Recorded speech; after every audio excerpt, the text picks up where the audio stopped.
Welcome, folks. Steve Moore, the co-founder of the Committee to Unleash Prosperity. We are having our second presidential dinner with presidential aspirants, and we're so excited. We're here in the middle of Manhattan, and I've got Vivek Ramaswamy, who is rising in the polls. I think you're the youngest man in the race, and so congratulations on your awesome start. Thank you. Good to see you again. Good to see you again. You and I have been friends for a long time. I knew this guy long before he was famous. Flat tax or fair tax? That is, some people like my friend Steve Forbes like the idea of the flat rate tax. Some people like the idea of abolishing the income tax entirely and going to a national sales tax. If you had to choose between those two, where would you go? If I had to choose between the two, I come down to the side of a flat tax. Okay. Why?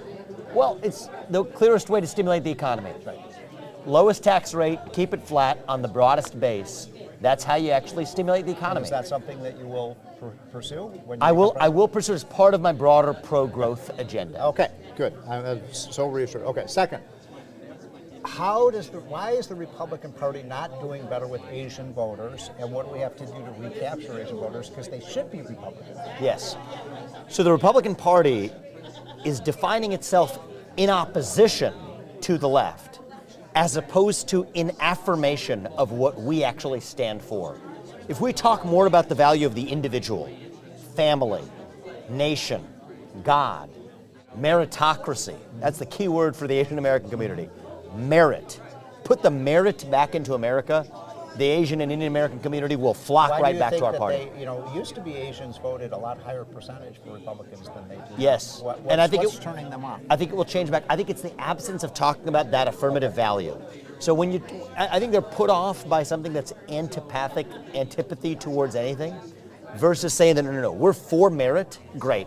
Say those words, we are for merit, Asian Americans come right back into our Republican Party. What political figure in American history do you admire most? Probably Thomas Jefferson. Jefferson? Yeah, actually. Not for his policies necessarily. I mean, policy disputes were different. But because he was somebody who was at once an intellectual, but who wanted to translate his vision into action for the country.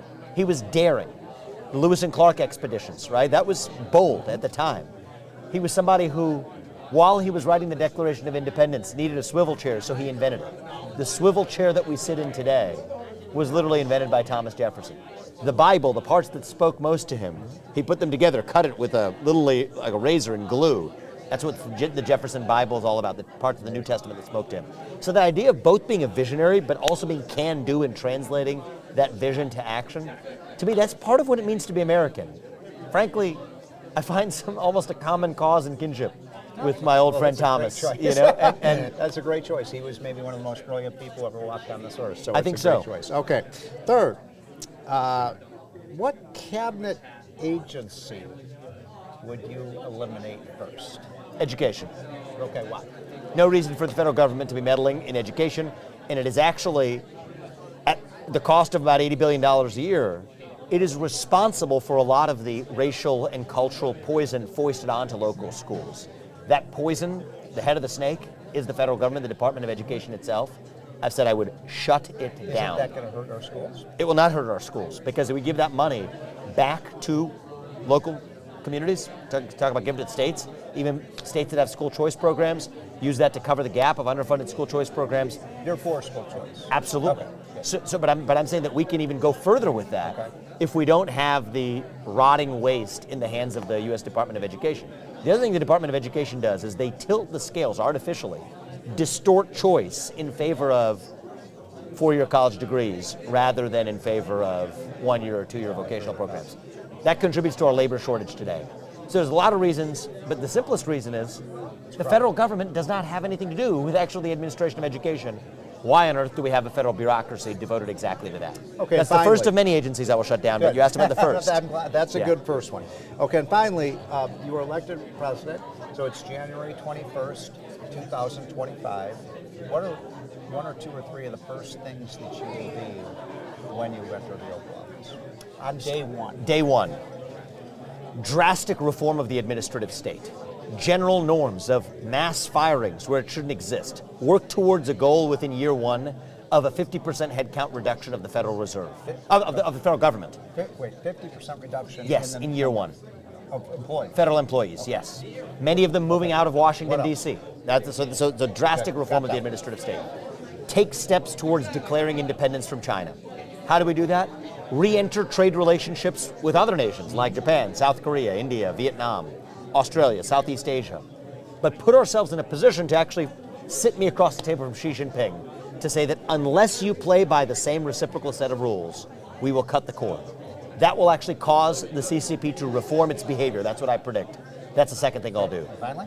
Third, I'll give you two more quick ones. All right, quick ones, yeah. We could go on for the whole hour. I know we could. I would end affirmative action in every sphere of life. 11246 was the executive order that Lyndon Johnson signed that created race-based preferences in the private sector, requiring government contractors to adopt them. I would eliminate that. You know, by the way, you know how I do that? I would make it illegal to put ask on federal forms what race you are. Yeah. It's brilliant. You know, we talk about this. The one box I want on federal forms Just get rid of is that box. American. Yeah, exactly. That's it. I was going to have one box. All right, on you got that's time American. for one more quick one. No, we got one more quick one. Unleash American energy. Fix the permitting process through the Department of Interior. Drill, frack, burn coal, embrace nuclear, embrace all of the above without the Department of Interior standing in the way, without the Department of Energy and the Nuclear Regulatory Commission standing in the way of nuclear energy. That's all, first few months, part of my agenda of reviving our national soul. Wish you the best of luck. Thank you. I love your agenda. I think everybody here, we're excited about having dinner with you. Thank you. And anything we can do to help, we'll do it. I appreciate that. Thank you. Good to see you, Steve.